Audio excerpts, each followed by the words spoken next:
Alright, good afternoon everyone! Ulit naman. Good afternoon! Okay, so before we start, can we bow our heads first and let's pray? Dear Heavenly Father, we are so thankful for this afternoon that you have given to us. Lord, we pray that you open up our hearts and make us ready.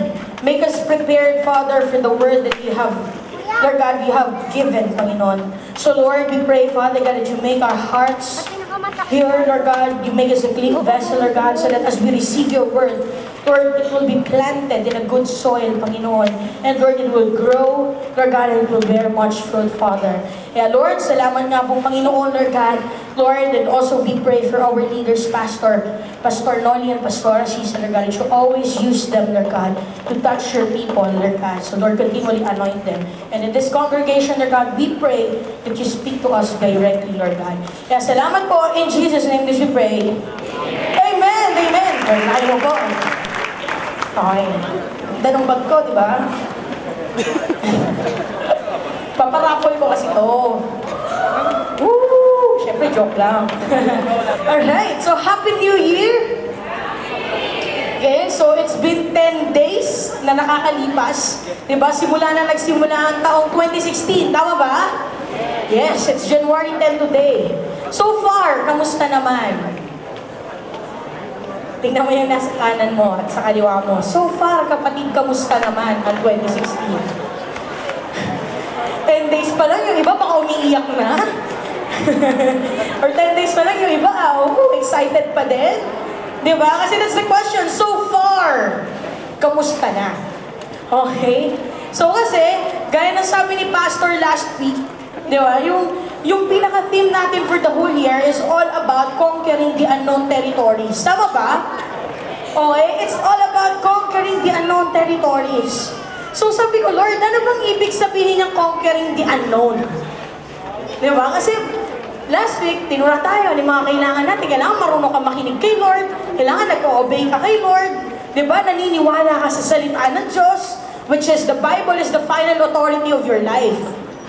Pero sabi ko nga, paano kaya kayo ma-excite sa bagay na hindi nyo pa nakikita? Sino excited sa ganon? Sa bagay na hindi mo pa nakikita. O diba? Half-hearted kayong magsumagot kasi ano ba yun? Diba? Parang ang hirap sabihin na yes, I'm excited. Kasi parang, wait lang. As a person, bilang isang tao, normal sa'yo na kahit na excited ka sa isang bagay na hindi mo pa nakikita, gusto mo at least you have an idea. Tama ba? Pero sabi nga ni Pastor, conquering the unknown. Ibig sabihin yung mga bagay na hindi mo pa nakikita. Yung mga bagay na, sabi nga sa akin ng Lord, sige Lord, ano ba ibig sabihin itong ano? Simple lang naman yung sinagot niya eh. It is just found in 1 Corinthians chapter 2 verse 9. Sino nakakalam ng verse na yun? No, I see. Okay, sabi kasi doon, 1 Corinthians chapter 2 verse 9, but it is written, no eye has seen, no ear has heard, no mind has ever conceived what God has in store. Okay, for those who love Him and who are called according to His purpose. So sabi doon, yung pala yung ibig sabihin ng unknown. Okay, yung mga bagay na hindi mo pa nakikita, yung mga bagay na hindi mo pa naririnig, at yung mga bagay na kahit kailan hindi pa naiisip. Those are the unknown things.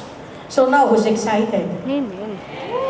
Hindi pa din, di ba? Parang, ano pa talaga kasing meron dyan? Di ba? Pero sabi ko nga, kapag si Lord na nag-prepare, you don't have to have an idea. Kasi ibig sabihin lang noon, kapag si Lord na nagsabi sa inyo that the unknown means no eye has seen, no ear has heard, no mind has ever conceived. Yung mga pinrepare ko, kapag si Lord na nagsabi noon, hindi mo na kailangan na idea. Because simply, it is sure 100% it is the greatest thing. Tama ba?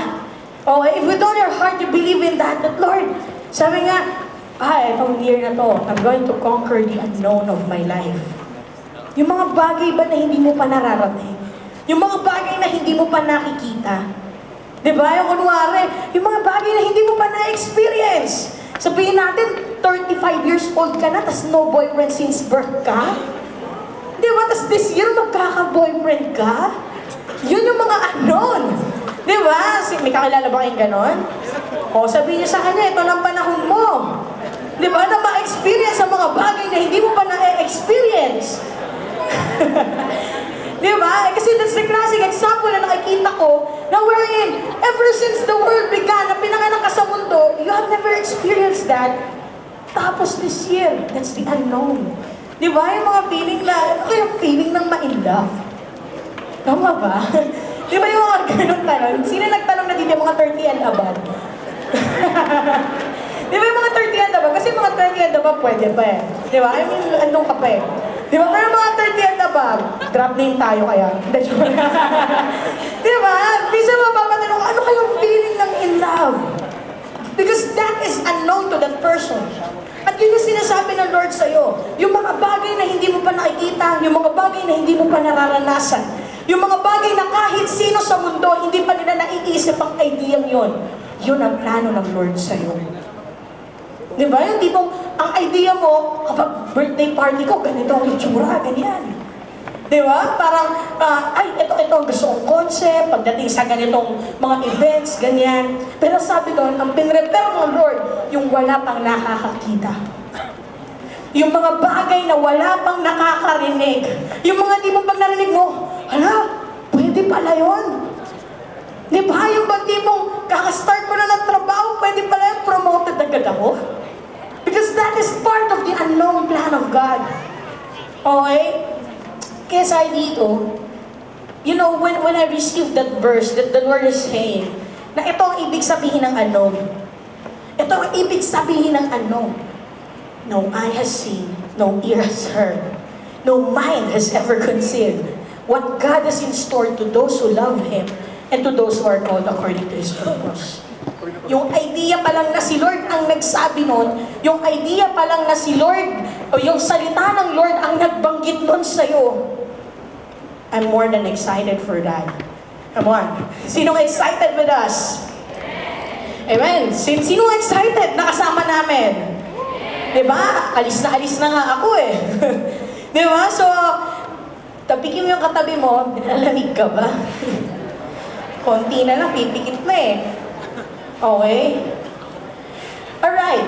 So you know, sabi ko nga, dahil ang ganda-ganda ng plano ng Lord, na kahit hindi ko naman alam kung ano yun, pero naniniwala akong maganda ang plano ng Lord. Kasi nga unknown. Diba? That's what you call faith. Kasi pag sinabi mo yun, no eye has seen, no ear has heard, no mind has ever conceived. Sabi nga, parang isa lang naman ang katapat noon na nanggaling din sa Bible. Diba? Paano ko mararanasan yun? Eh, isa lang din naman na sinasabi ng Bible noon, it is true faith. Diba? Kasi kung babalikan mo yung Hebrews 11:1, ano sabi doon? Now faith is the substance of things, so for the evidence of things. Things not seen. Okay, yung sinasabi doon that faith is the substance of things, so for. Doon pa lang, the evidence of things not seen. That's the answer to that 1 Corinthians 2:9. Paano ko mararanasan, Lord, yung mga bagay na hindi ko pa nakikita? Paano ko mararanasan yung mga bagay na hindi ko pa naririnig? Yung mga bagay na hindi ko pa na-experience? It's just faith. Just like how Father Abraham experienced it. Okay? So are you ready? Intro lang yun. Diba? Kasi bagong taon na, ang time slot na ng preaching 2 hours. Okay? So 1 to 5 tayo. Okay. So kasi kung babalikan nyo, si Father Abraham, diba? Si Abraham, siya talaga ang sabi nga, he is a man of faith. Diba? Siya nga yung pinaka-founder ng faith. Kasi napakatindi ng pananampalataya nun. Diba? Kasi itong pagpasok ng January 2016, I started again with Genesis.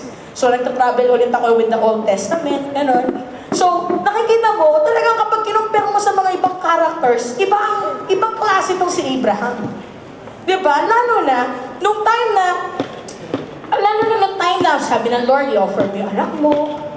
Diba? At yung simula pa lang sinabi ni Pastor sa atin last week, na simula pa lang, sabi ng Lord, umalis ka na dyan sa lugar mo. Pumunta ka doon sa lugar na ipapakita ko, na hindi pa pinapakita ng Lord that time, which is the unknown. Yun ang sinasabi ng Lord doon.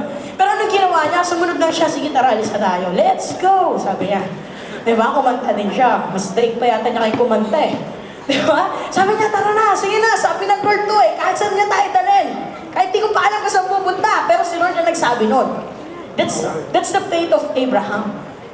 Pero nung time na yun, nung nag-journey siya, kasi meron siyang sabit eh. Diba? Hindi lang naman yung pamilya niya. Siyempre, may mga pamangkin pa siya. Diba? So, nung time na nag-journey na siya, pinagpala siya ng Panginoon. Diba? Na ang dami-dami niya ari-arian. Okay, there was this man na lagi niyang kasama throughout his journey. Kilala niyo ba kung sino yun? Si?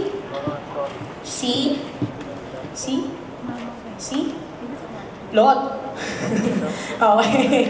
Tinatest ko lang kayo. Si Lot. Si Lot ang kasama niya nun. Okay? So pareho silang pinagpapala ng Panginoon. They're both blessed. So nagkakaroon sila ng tawag dyan, ng paglalakbay, journey, na kung saan pupunta si Abraham, doon din si Lot. Kapag lumiko siya sa kanan, doon din si Lot. Diba? E dumating yung time na nagka-conflict sila. Hindi conflict na nag-away silang dalawa, kundi nagkaroon sila ng conflict wherein sa dami ng mga ari-arian nila, ang dami nilang mga kahayupan, mga hayop, okay? Ang dami nilang mga alagang hayop, hindi na sapat kung saan sila nag-stay.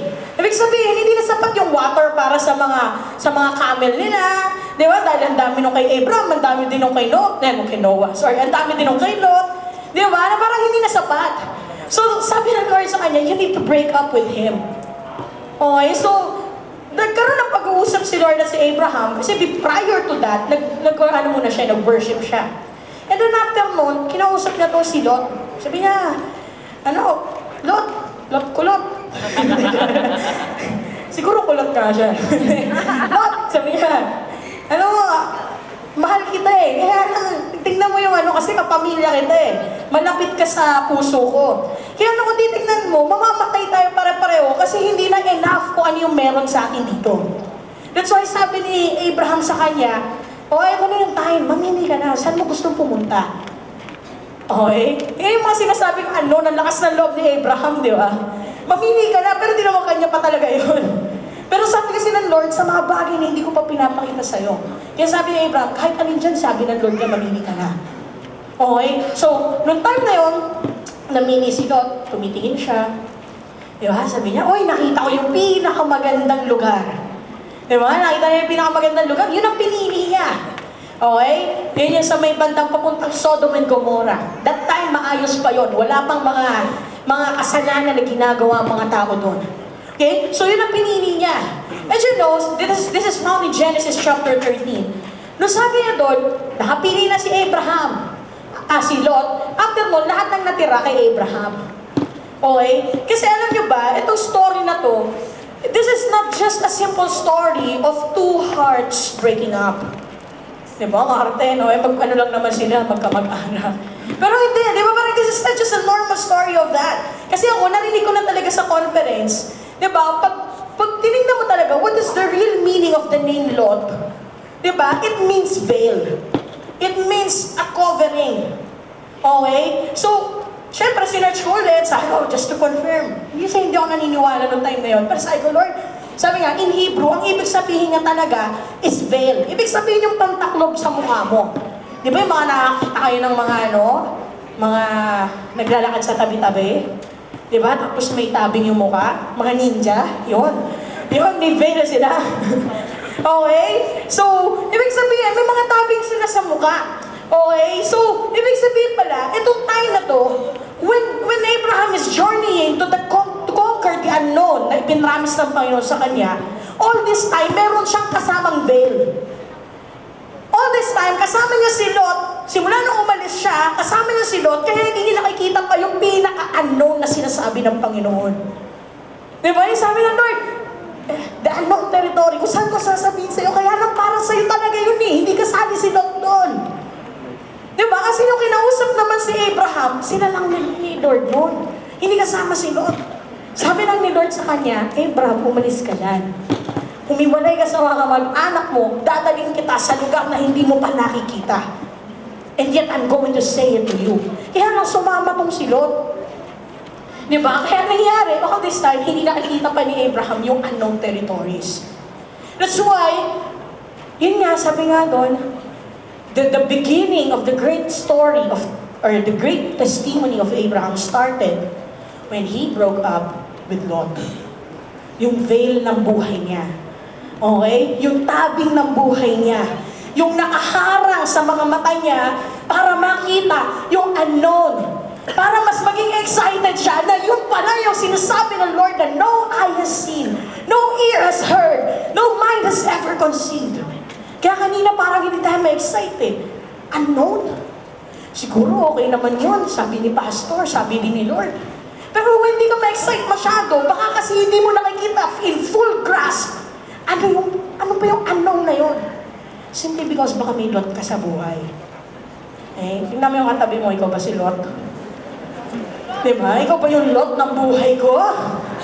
Diba? That's why the title of our message today, second intro. Okay. The title of our message today is all about break up to break through.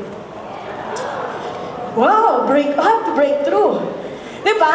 Kasi mahirap mag-journey na ang dami mong kinakalagkat na bagay na hindi mo naman dapat dala. Parang mahirap mag-preach na may dala kang bag sa likod. Mukha akong ewan sa harap nyo. Tinatawanan nyo ako. Kunwari ba kayo na makikiraffle kayo? Pero nag-iisip kayo, ano naman trip si Ate Ana pa Apple, mga ganun. Di ba? Para something na, kanina nga nasa baba pa na ako sabi, ano ba namang gimmick yan? Di ba? Para something on your mind was asking, ano ba yan? Tatayo ka sa unahan, mag-preach ka, and then you have a bag. Para bang it's like saying you're going to the unknown and then you're bringing extra baggages na hindi kailangan. That's why you have to break up. Kanina na lang.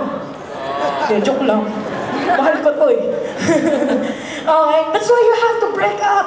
You have to lose some baggages na hindi mo kailangan. Okay? Kaya nga sabi ko, title natin ngayon ay break up to break through. Okay? Saya. Saya, di ba? Lalo na yung mga kaka-break lang, di ba? Saya. Kaka-Christmas break. Gabi kayo. Okay, so kagabi, nagtatanong-tanong ako. Kasi ang pinaka-title talaga ng team natin for this Sunday is #break na kami. I'm in love with the new one. Diba? May kasama ganun yan eh. #break na kami, I'm in love with the new one. Okay, so kagabi, nagtatanong-tanong ako to some of my friends, namely, nag-drop name. Sabi ko, nakaranas ka naman magka-boyfriend? Oh, daw. Next question ko, seryoso. Oo daw. Di ba? Eh, nung nag-break kayo, umiyak ka. Sabi niya, oo daw. Sabi ko, sige, anong feeling nang nag-break? Kaya sabi ko sa kanya. E di sabi niya, syempre malungkot, naiyak, nasaktan. Di ba? Nasaktan, duguan. Ang orte, masarap pokpokin ng mic. Okay? So, may mga ganun silang drama. Eh, kasi ang dami ko silang kausap kagabi, tapos lahat sila nakaranas ng break-up. Sabi ko, para lang may idea sila. Diba? Because if I'm going to have someone, yun na yung walang break-up. Okay? So, hindi yun. Sabi yung break-up. And then, next question ko sa kanila, sabi ko, bakit ba kasi nagbe-break? Tingin nyo, bakit nagbe-break? Ay, magandang... Kasi yung mga kausap ko kagabi, puro babae. Gusto ko magtanong sa lalaki. Ay, tayo na yung sintas ng sapatos ko. Mag-volunteer na lang yung lalaki, dali. Sino yung nakaranas ng break-up? Yun na lang muna. Ha? Sino? Ano pa? Yung seryoso, baka naman si mamaya, yung trip nyo lang din siya, kaya nakipag-break na kayo. Ah, sino? Ay, sino, Betty? Tatas siya ng kamay eh. Bakit ba? Okay. Ako yan, dito ako sa gitna. Ayan. Oo.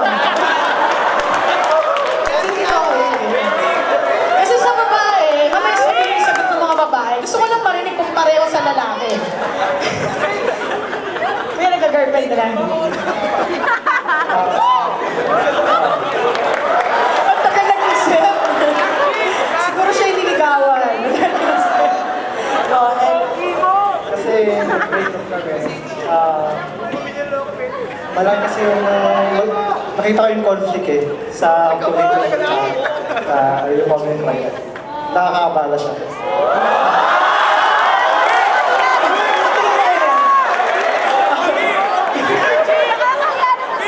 Let's say, good ano ah. Nakakaabala na siya. Diba? Ganyan talaga pagka nasa Panginoon, pogi eh. Okay? Alright. Okay. Sa babae, hindi na ako magtatanong. kausap ko kagabi. Okay, so sa lalaki, nagkaroon ng conflict in terms of the commitment. Priorities, per se, di ba? Parang ganun ibig sabihin niya. Nagkaroon siya ng conflict sa priorities niya. Okay, sa babae, feeling ko talaga mas emosyonal ang babae. Kasi ano yung sagot nila? Sabi nila, kung ba't sila nakikipag-break? Una, hindi na sila masaya. Tama ba, girls? Ay, tama, dami na nakaranas ng breakup dito. Parang mga high school yon. Okay, the first thing is dahil hindi na daw sila masaya. And may isa sumagot sa akin, or ako, feeling ko, in my mind, ganito ibig sabihin nun. Diba? Hindi sa nakakaabala sila. It means that, siguro kaya hindi na siya nagiging masaya kasi hindi na siya nag-grow. Yung baliks together, pero yung mga dreams mo para sa sarili mo, hindi mo na magawa. You're not growing. Diba? The same thing as, for example, diba? You're committed to someone. Diba? And then, you have a commitment to Christ as well. Pero because of Him, you're not growing anymore to the Lord. That's why you break up. Hindi ka na nagiging masaya. Okay, dahil una sa lahat, parang hindi na tumatakbo or hindi ka na nadadala sa ibang lugar. Okay, kasi may nabasa ako, sabi nila, ships are used to transport, parang to get you somewhere. Tama, yung mga ship. Barko, yun, barko. Ano ba isip nyo? Ano isip nyo? Tupa? Ship. Yun, isa lang pala kasi, ship. Yun, yung mga ship. Okay, sabi doon, they're used to get you somewhere. Diba? Kaya sabi doon, if there are any ship, like relationships, that does not take you to somewhere, you have to break it up. Okay, nagets na ba yun? Kasi ang primary purpose ng isang barko, dalhin ka sa ibang lugar. Sa mga lugar na probably hindi mo pa nakikita, hindi mo pa napupuntahan. That's why sabi doon, kung hindi ka pa nadadala ng relationship mo with your lot in life, di ba? With your relationship with the lot of your life, pag hindi ka na nadadala sa ibang lugar, you have to break up. Okay? Sabi doon, napakahalaga ng breaking up. Okay? So, sino dito ngayon ready na makipag-break? Oo, may lungkot sa mga bibig. Sa pagsagot may Hello? Kailangan ba talaga yun? Diba? Okay, so, kasi nagbasa-basa ako ng mga article. Sabi ko, kasi may nagtanong ko, kailangan ba talagang umabot sa point na magbe-break kayo? Diba? Pero sabi nga, sometimes it is really necessary. Because if it is not taking you to somewhere, hindi ka na lumalago, hindi ka na nagiging, hindi ka na, ano yun, yung feeling na ang ganda-ganda ng plano sa'yo ng Lord, pero hindi ka na umusad-usad because of that wrong relationship. Diba? You have to break up. Okay? Kaya ngayon, this afternoon, for my third intro, makipag-break na tayo sa mga kababawan natin. So yung sabi mo, makipag-break ka na sa mga kababawan mo. I command you to say that. Sabi mo yun sa katabi mo, makipag-break ka na sa mga kababawan mo. Diba? Makipag-break ka na sa mga kadramahan mo. Diba? Makipag-break ka na sa mga kaimaturan mo. O ay akala nyo kasi isip nyo lang, it's all about relationship. But some things in your life are needed na kailangan makipag-break ka na doon. Diba? Kasi may mga pagkakataon talaga. Diba? We really need to break up sa mga katigasan ng ulo mo. Okay? Di ba yung mga leaders, amen? Di ba? Kailangan mo na makipag-break up sa mga bagay na yon. Okay? At sa pagiging makasarili mo, you have to break up with those things. Okay? So, because until you are in a relationship with your old relationship, you cannot enter or commit to a new relationship. Tama ba? Because that will make you an unfaithful one. Diba? Magiging two-timer ka. Diba? Magiging three-timer ka, mga ganon. Diba? So, ganun ang mangyayari. That's why you have to break up with your current so that you will enter a new relationship. Okay? Kaya sabi doon, parang simple lang. Diba? Parang napaka-practical ng pinag-uusapan natin, ate. Diba na meron kang current relationship ngayon na sabihin mo, nakita mo hindi siya yung tamang tao para sa akin, I have to break up with him. Hindi pwede yung habang kayo pa, nakikita mo naghihingalo na yung relasyon nyo, naghahanap ka na ng iba. Hindi pwedeng ganon. Okay? Yung parang bang ano, alam mo yun, parang pagka nagkabiglaan na mawala, at least ready ako. Yung ganon, di ba? Sa panahon na sakuna, meron na. May dala kang payong. Di ba? Hindi ganon. Okay, when it comes to your relationship, sabi nga, if it is needed to be cut off, cut it off. Okay? Kasi hindi pwede na nandun ka pa, andito ka pa sa old relationship and then you're going to enter. I want that new relationship. I'm excited for that new relationship. But wait na, di pa kami tapos eh. Hindi ganun. Okay? Just like what the Word of God is saying in 2 Corinthians 5:17, it's familiar, di ba? Yun lang naman yung ibig sabihin nun eh. Di ba? That the old is gone and the new has come. If anyone is in Christ, the old is gone and the new has come. The new will never come until the old is not gone. Simple lang. Ang daling intindihin. Hindi darating yung mga bago sa buhay mo kung hanggang ngayon. The old is not yet living. Kung nandun pa din yun, hindi umaalis. Kung hindi mo iniiwan, kung hindi ka nakikipag-break sa mga bagay na yun. Okay? That's why sa dito, it's very important that, hey, the old must be gone first. Kailangan tapusin mo na ang mga dapat tapusin. I-cut off mo na ang mga dapat mong i-cut off.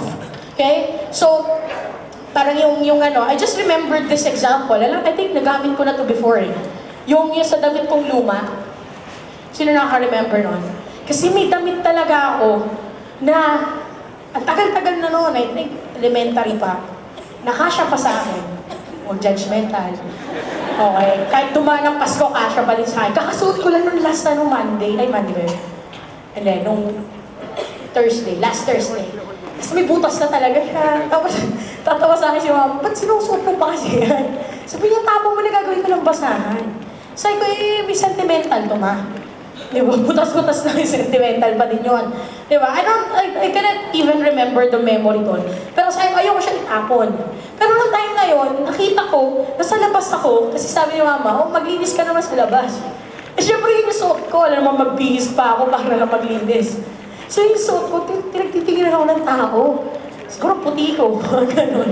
Di ba? Kasi ano talaga eh, butas yun dito. So sabi ko, pinagtitingin ng tao. Parang hindi ba sila nagsasalita, pero you know it, ba't ka ganun suot nun? Siguro katulong yan sa bahay na yan. Mga gano'n. Di ba? Na parang, excuse me, anak ako na may-ari. Mga gano'n. Di ba? Pero parang gano'n yung mga tinitingnan nila.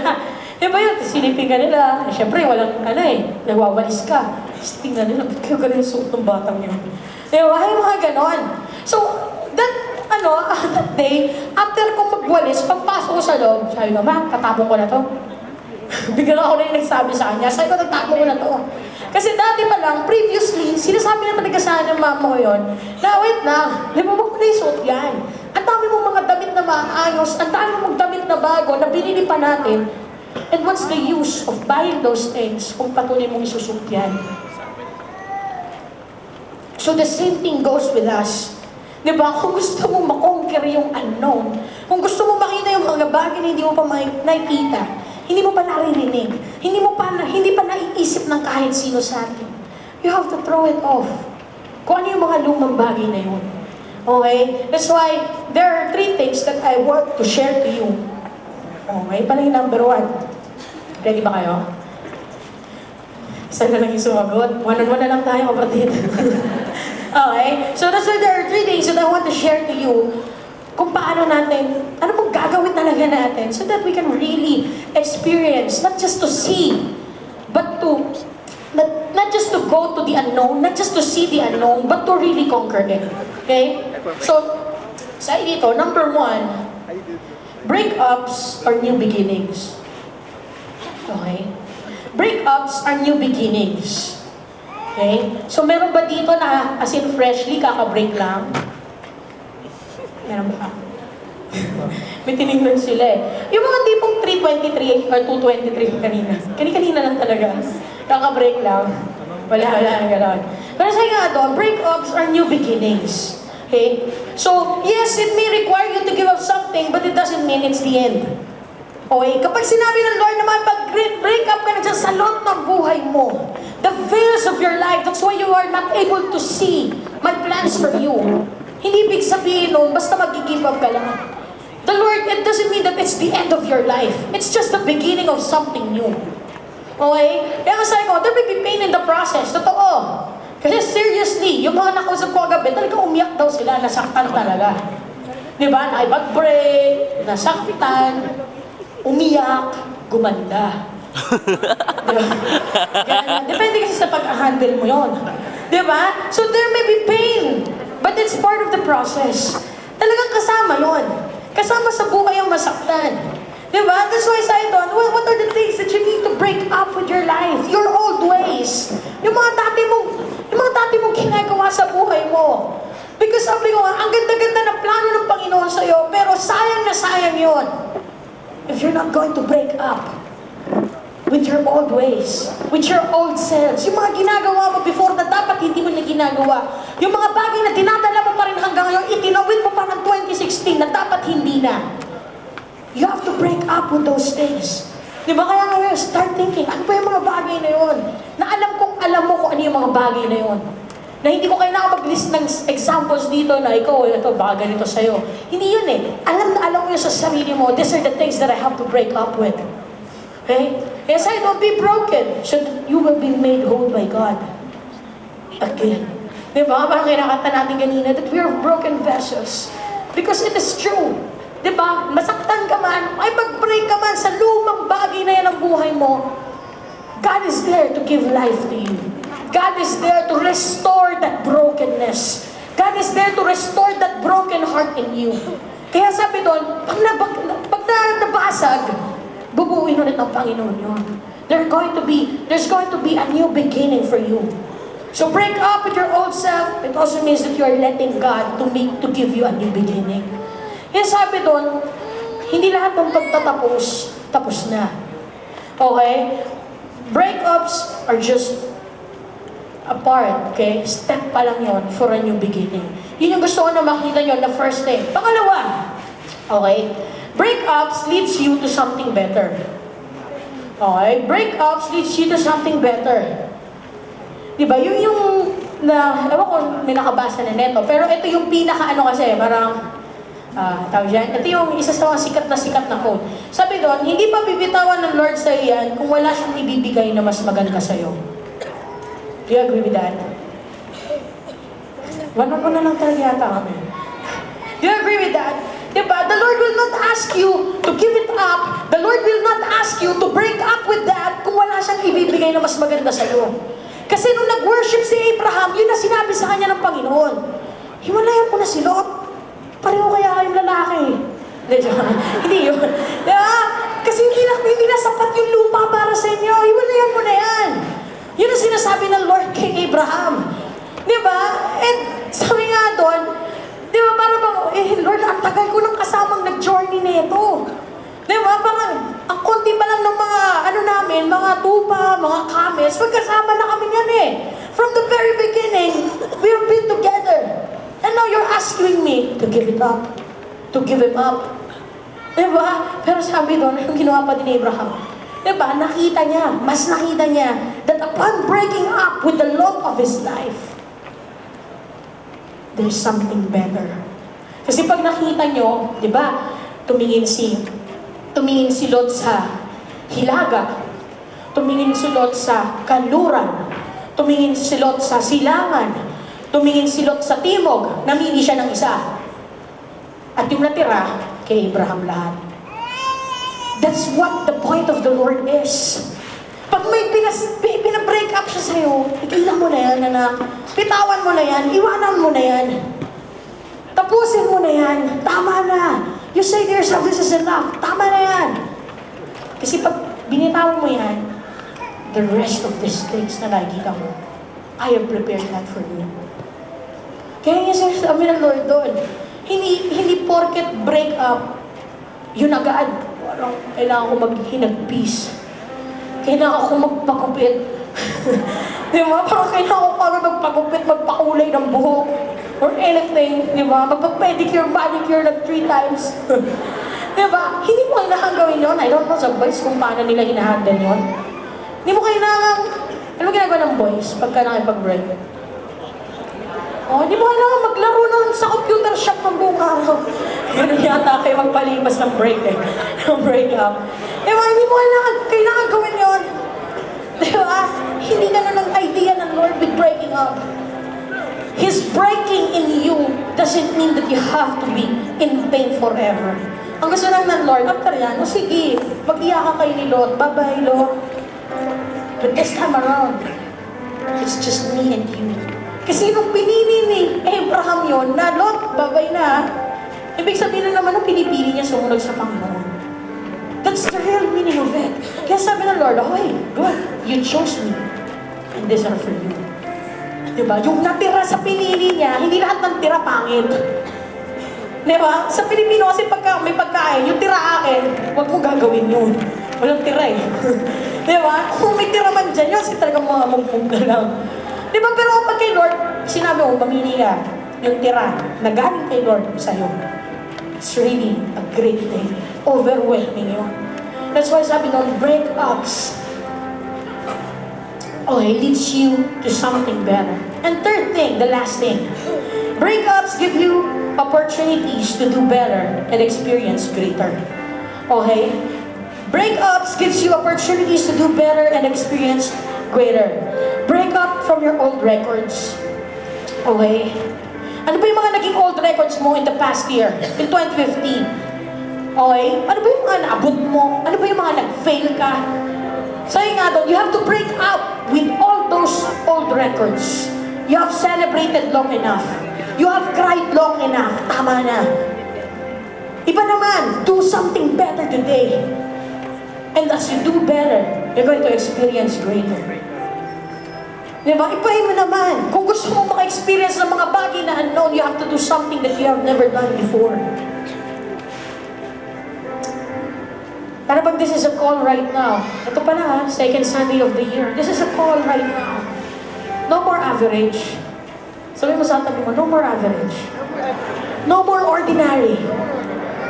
Diba? No more natural. Diba? Tama na yung mga ganon. Okay, so if you want to go to the unknown, see the unknown, experience it, and then conquer the unknown that God has prepared, you've got to do something that you have never done before. Last year, ano ba yung mga ginawa mo before na dapat ngayon gawin mo ng better? Diba? I'm speaking to those who are already in a relationship with God.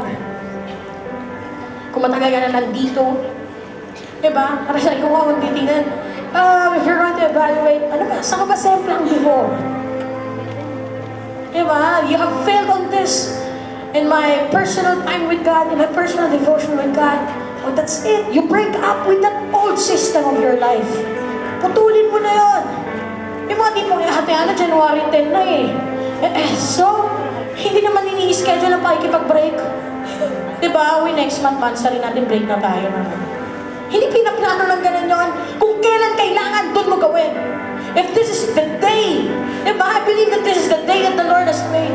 Na kung meron nasa puso mo na kailangan mong tanggalin, this is the perfect day to do it. Diba? Sa personal devotion mo, diba? You're having a hard times in attending morning prayers. Diba? Sa Sunday service, you're like a mushroom.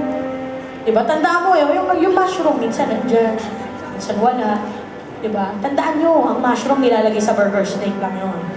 Walang lugar yan sa simbahan.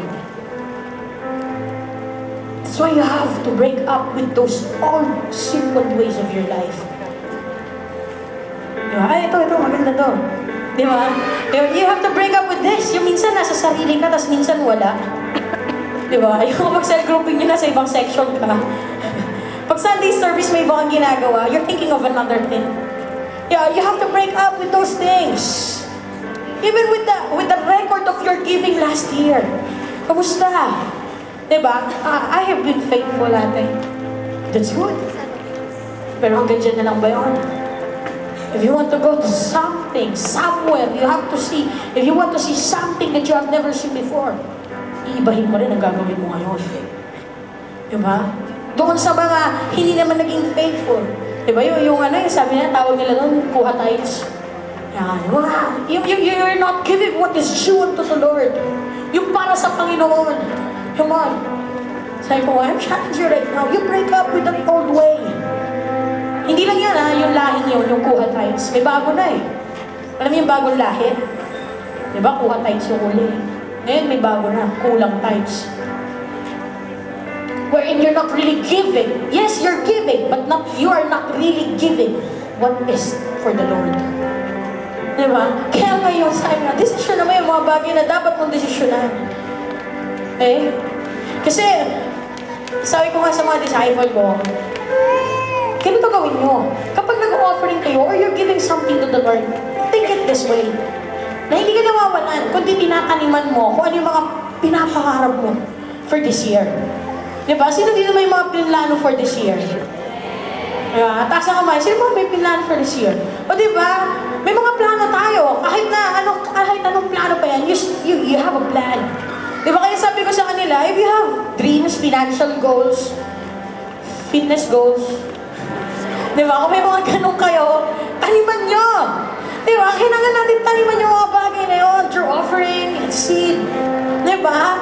Kasi kung may pangarap ka, tapos hindi mo naman tinataniman, sabi ko nga, natawa ako, pero sabi ng Lord, sabihin ko eh. Kasi nasabi ko, Lord, parang huwag naman, baka suburin nila ako. Pero sabi ng Lord talaga to eh. Diba? Kung may pangarap ka, tapos hindi mo naman tinataniman, in Jesus' name, hindi matutupad yan. Ay, yun talaga yung sinabi ng Lord. Sorry guys, pero yun talaga yun. At nasabi ko na. So I said, you have to break up with those old ways. Diba? Kailangan mo. Diba sabi ko nga parang Daspi kasi nanonood ng sine. Tapos may linya doon. Sabi doon, diba yung isama mo naman ako sa dreams mo. Kasi kasama ka sa plano ko. Diba? Parang ganun din si Lord sa'yo right now. Ang ganda-ganda ng plano ko para sa'yo, sama mo naman ako sa dreams mo. You involve me on that. O, mas maganda nga eh. Let those dreams be for real. Yan ang sinasabi ng Lord. So you have to break up. Today, we're going to break up. Makikipag-break tayo. Kahit wala kang boyfriend, makikipag-break tayo. Kung may boyfriend ka, makikipag-break ka. Diba? Ay, iba, engaged na pala, no? Bite na. Hindi, joke lang. Diba? All together tayo, one family. Diba? We're going to break up with the lots of our lives. Diba? Kasi alam nyo, nung isang araw kasi naglalakuan siya ako mag-isa. So, may nakita akong horror house. Diba? Siyempre, horror house. Labas pa lang, alam mo na horror house. Yung crew pa lang, alam mo na. Diba? Labas pa lang, alam mo na, ay, horror to. E di sabi ko, diba minsan tatanungin natin, Kuya, anong meron sa loob niyan? Nagawa niyo na ba yun? Tinanong niya, Kuya, anong meron sa loob niyan? Ano sagot sa inyo? Ano sagot sa inyo? Ha? Pasok ka na lang, ma'am, di ba? Secret, ma'am. Di ba, secret pa nila, pero alam mo naman nakakatakot. Di ba? Kasi you already have an idea na ang loob nun, mga nakakatakot na bagay. Siyempre, na mga laman nun, mga museum ng picture ng mga ex mo, di ba? Ay, nakakatakot talaga nun.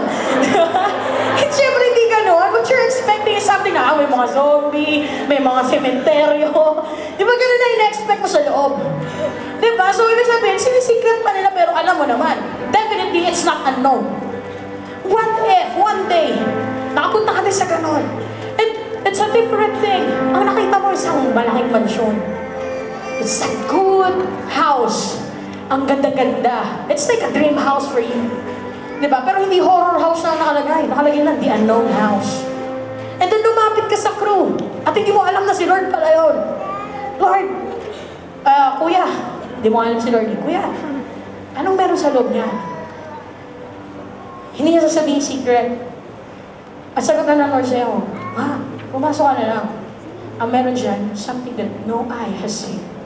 No ear has heard. No mind has ever conceived. Di ba?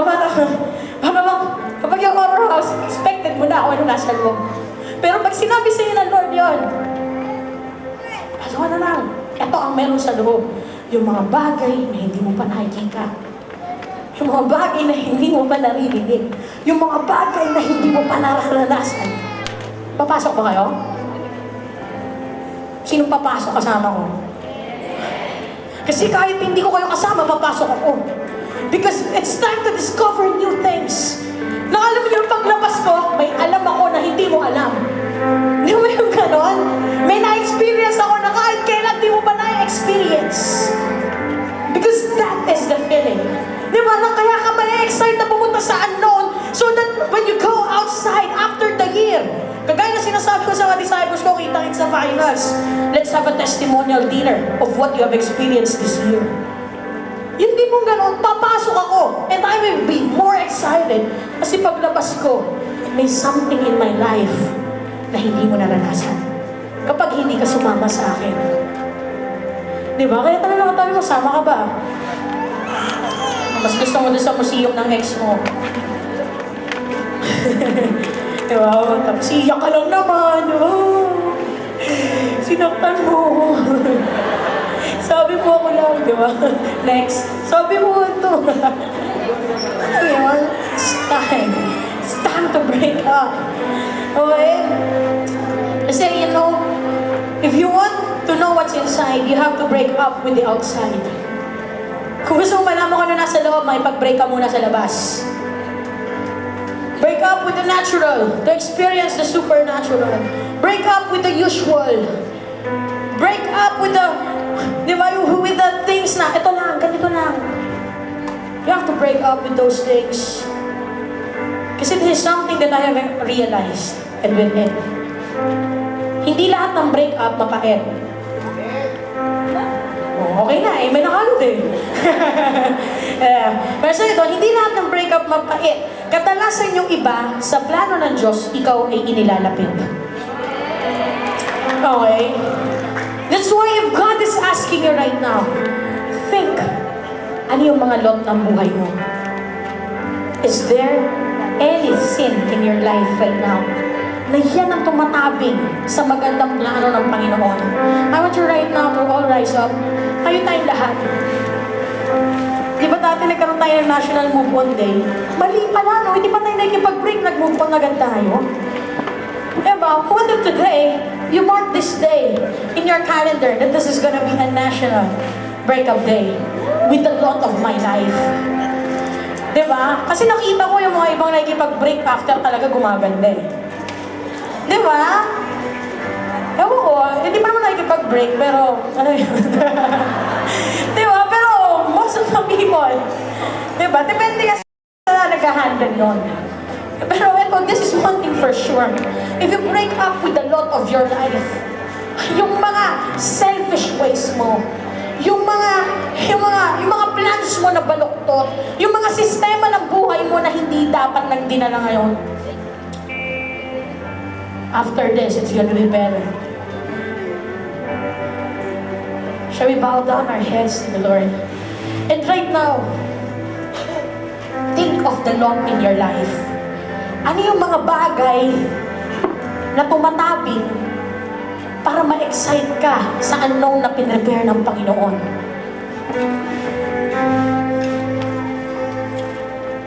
Think of those things. I-specify mo. What is it? If you have an issue in your heart, ano yung mga bagay na yun na kailangan mong itabi na, tanggalin na, bitawan na? What are those things in your life?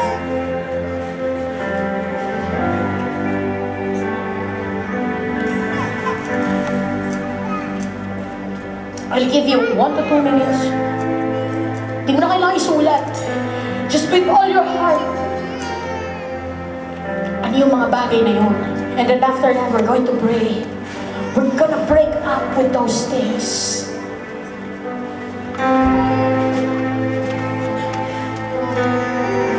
You have to decide right now.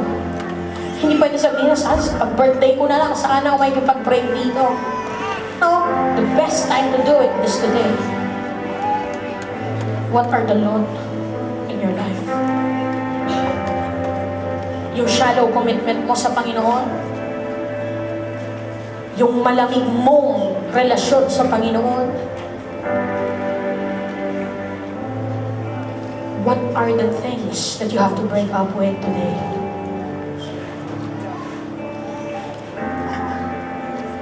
And right now, I'm gonna pray to the Lord. I'm not going to ask you to move forward. Ganito lang. If you are willing to break up with those things, if you want to break up with the Lord, I want to break up with that Lord and I want to be with you. Right now, raise up your right hand to the Lord.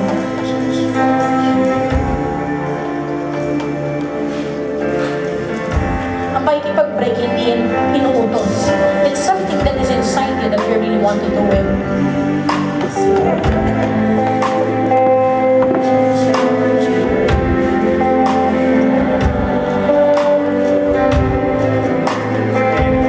And just to further help you, kung paano mo talaga fully magagawa na learn my breakup.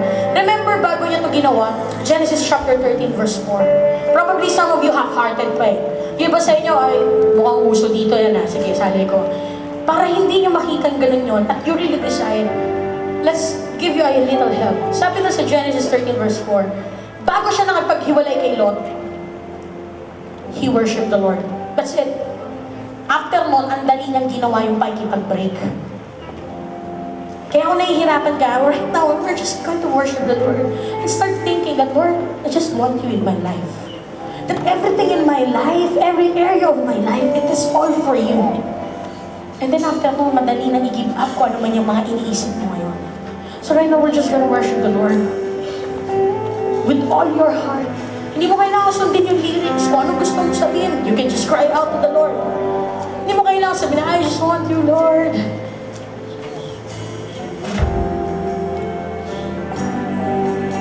You can have your own style of worshiping.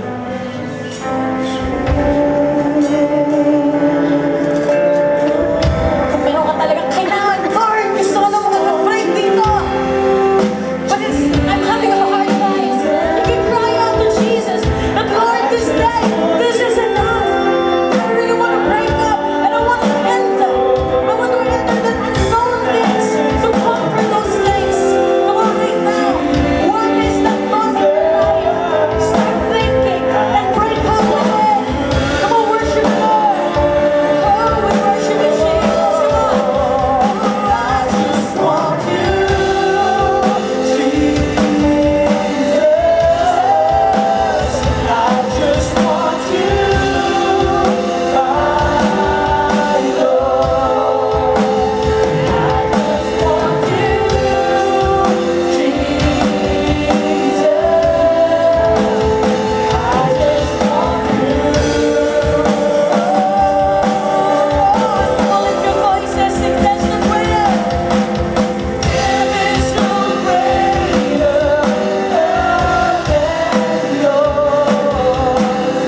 And we're gonna pray with it. We're gonna break out with those things for you to experience breakthroughs. Just a gesture. Kung ano yung mga nasa isip mo, start to let go of those things. I-free mo na yung puso mo, Lord. I'm giving up those things. I am choosing you. This year, it's just gonna be you and me. No extra baggages, Lord. No more shallow commitments. No more unserious relationships with you.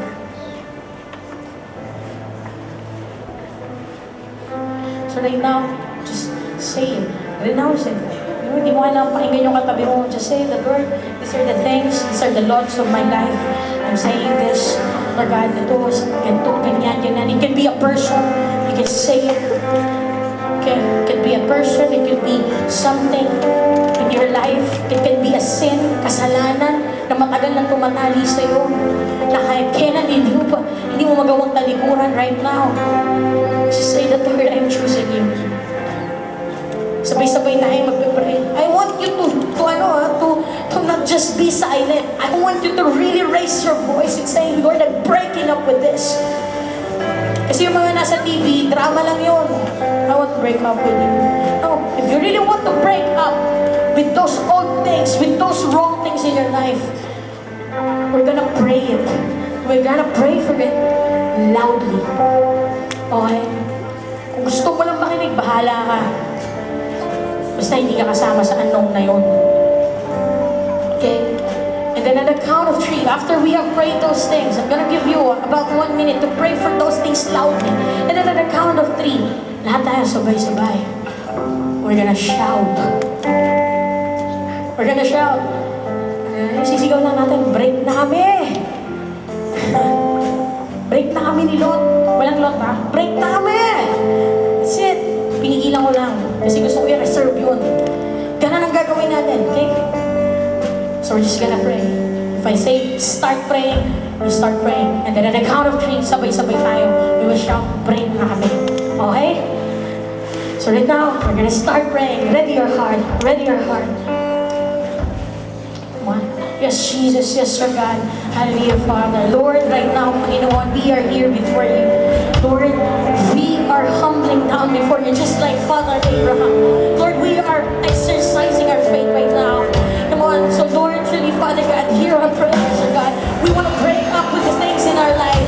Come on. So, right now, start saying those things to the Lord. That, Lord, I want to break up with this, with that. Lord, itong mga bagay na to, I want to break up with all of those things. Come on. Pray it. Pray for it. Come on, pray for it.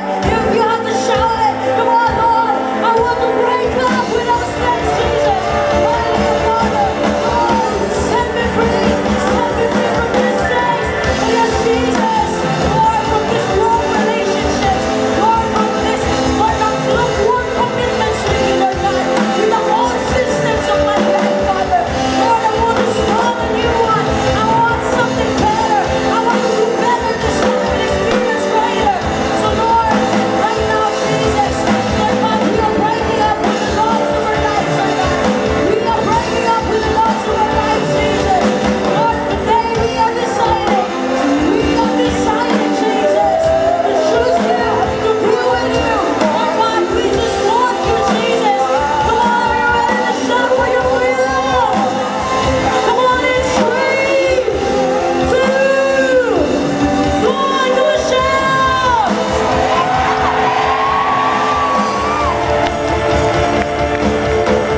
not committed to God.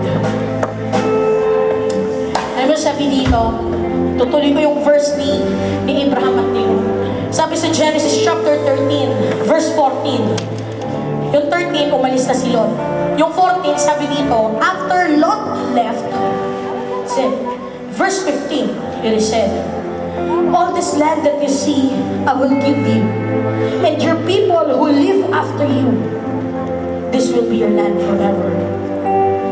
Kung ano yung nakikita mo, those dreams, those visions, God is saying, it is yours right now. And it will be yours forever. At hindi lang sa'yo, even to the people who are following you.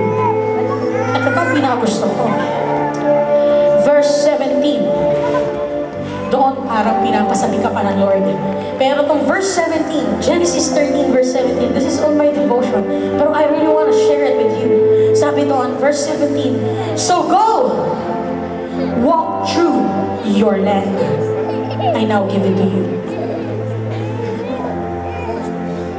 I want you to receive that. I want you to receive that right now. Sabi ng Lord, so go! Go right now! Walk through your land! I now give it to you! God is officially giving those things to you right now. So receive it. Dear Heavenly Father, we are so thankful because Lord, hindi lang basta freedom ang binigay mo sa amin. Kundi Lord, after that freedom, there are so many things to expect for. So Lord, right now, help us, Lord God, to really move on with our lives after this breakup with the loss of our lives. Lord, this is not our time. Na tayong dalawa naman, Panginoon. Start a fresh commitment with God again. So Lord, salamat po for this great afternoon that you have given to us. Thank you for the freedom. Thank you for the greater things. Thank you, Lord God, for that very word, Lord God, na ibinigay mo na sa amin. Na ngayon pa lang, ibinigay mo na sa amin, Lord God. So Lord, we're gonna start walking to the unknown, Lord God. Salamat po, Lord God.